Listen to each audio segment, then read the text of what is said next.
আমাদের মাথার চুল আমাদের সৌন্দর্য বর্ধকের একটা অন্যতম কিন্তু মাধ্যম। বর্তমানে দেখা যায় বয়স 20 বছর, 30 বছর, 35 বছর তাদের মাথার চুল পড়ে যাচ্ছে, এই মাথায় টাক হয়ে যাচ্ছে, দেখতে ভালো লাগতেছে না, তার নিজেরও ভালো লাগতেছে না, সে খুব চিন্তিত।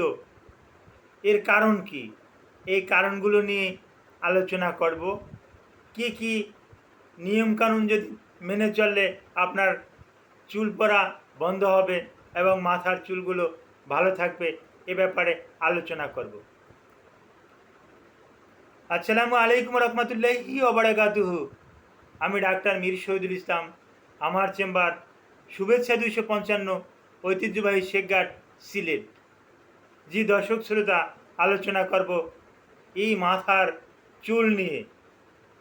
অনেকেই এই চুল নিয়ে অনেক বিভ্রান্তির ভিতরে আছেন। আর বিভ্রান্তির ভিতরে থাকবেনই না বা কেন? চুলটা তো আপনার আমার শরীরের যেটা সৌন্দর্য, এই সৌন্দর্যটাকে সঠিক জায়গাতে রাখছে কিন্তু চুল। এই চুলটাই যদি কারো সাদা হয়ে যায়, তাহলে কিন্তু বিভিন্ন রকমের কলপ, মেহেদি, আরও বিভিন্ন রকমের ন্যাচারাল কালার, এগুলো কিন্তু অনেকে ইউজ করে। তো চুলের ভূমিকা আমাদের শরীরের জন্য অপরিসীম। এই চুল বিভিন্ন কারণে পড়তে পারে। প্রথমত যে কারণটা, এই প্রথমত কারণটাই হলো অ্যান্ড্রোজেনিক অ্যালোপেশিয়া। এই অ্যান্ড্রোজেনিক অ্যালোপেশিয়া এর বাংলা অর্থ হলো বংশগত কারণ। বংশে যদি কারো এরকমের অকালে যদি চুল ঝরে যায়, তাহলে কিন্তু আপনারও কিন্তু এরকমের ঝরে যেতে পারে। আপনার পিতামাতার যদি এরকমের অল্প বয়সে চুল ঝরে যায়, তাহলে আপনারও কিন্তু চুল ঝরে যেতে পারে। আর চুল ঝরা এটা নারী পুরুষ উভয়ের ক্ষেত্রেই কিন্তু বিদ্যমান। আর কতটা চুল পড়া আমরা স্বাভাবিক মনে করব? মাথায় কিন্তু অগণিত চুল থাকে, তবে অগণিত থাকলেও এটাকে কিন্তু চিকিৎসা বিজ্ঞানীরা একটা ধারণা দিছে, প্রায় দেড় থেকে 2 লাখ পরিমাণে চুল আছে কিন্তু আপনার আমার মাথায়। এটা কিন্তু বড় একটা ব্যাপার।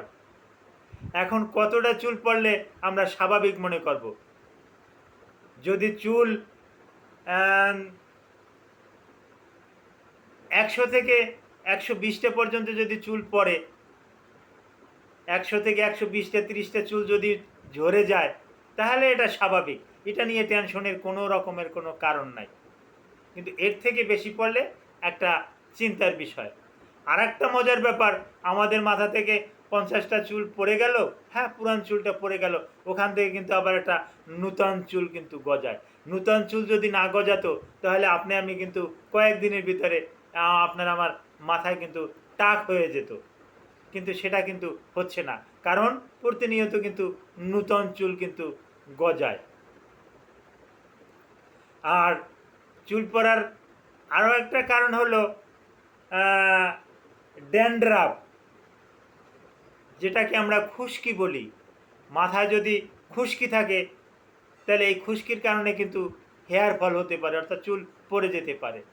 মাথায় যদি সোরিয়াসিসের মতন দুরারোগ্য চর্মব্যাধি থাকে, চর্মরোগ থাকে, একজিমা থাকে, তাহলেও কিন্তু চুল ঝরে যেতে পারে।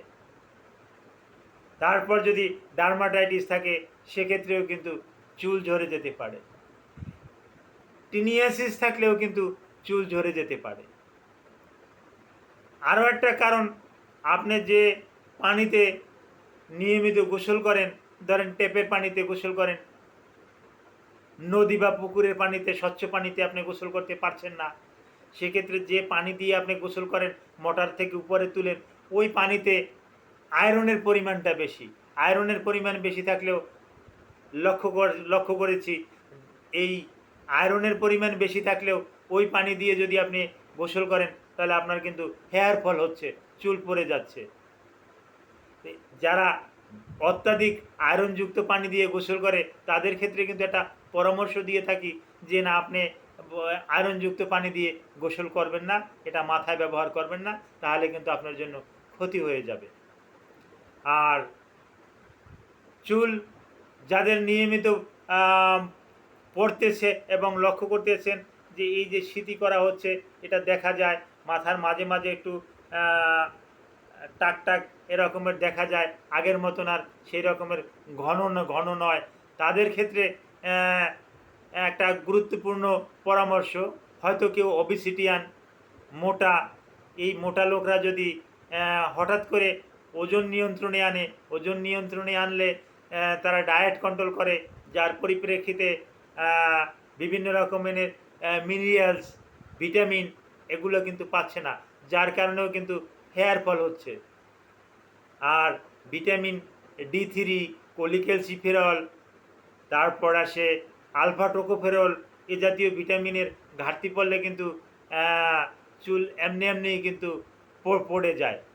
আরও কতগুলো রোগের কারণেও হতে পারে, বিশেষ করে হরমোনগত কারণে, তার ভিতরে TSH, থাইরয়েড স্টিমুলেটিং হরমোন, হ্যাঁ, এটা কম বেশি হলে এখান থেকেও কিন্তু চুল ঝরে যেতে পারে। এটা পুরুষেরও হতে পারে, মহিলারও হতে পারে। তো যে কোনো কারণে চুল পড়ুক না কেন, একেবারে দুশ্চিন্তার কারণ নাই, আবার কিছু ক্ষেত্রে দুশ্চিন্তা করতেও হবে। যদি আপনার মাথায় টাক টাক দেখা যায়, সিঁথি দেখা যায়, সিঁথির মাঝখানে ফাঁক দেখা যায়, তাহলে কাল বিলম্ব না করে আপনি ডাক্তারের সাথে আলোচনা করবেন। ডাক্তার দেখবে যে কি কি, আপনাকে যদি মনে করে মিনক্সিডিল দেওয়ার, মিনক্সিডিল দেবে, আপনাকে যদি ফিনাস্টেরয়েড দেওয়ার মনে করে ফিনাস্টেরয়েড দেবে, আপনাকে যদি প্লাজমা থেরাপি দেওয়ার প্রয়োজন মনে করে উনি প্লাজমা থেরাপি দেবে। এর মাধ্যমে কিন্তু আপনার নূতন চুল আবার গজাবে এবং চুলগুলো ঘন হবে। কোনো হেয়ার সিরাম দেওয়ার যদি প্রয়োজন মনে করে, ডক্টর কিন্তু আপনাকে ওই হেয়ার সিরামটা দিয়ে দেবেন। তো চুল পড়া সম্পর্কে আপনাদের যদি আরও কারো কোনো তথ্য থাকে, জানতে ইচ্ছে করে, ভিডিওর কমেন্ট বক্সে কমেন্ট করবেন, আমি জানিয়ে দেব। Thank you all.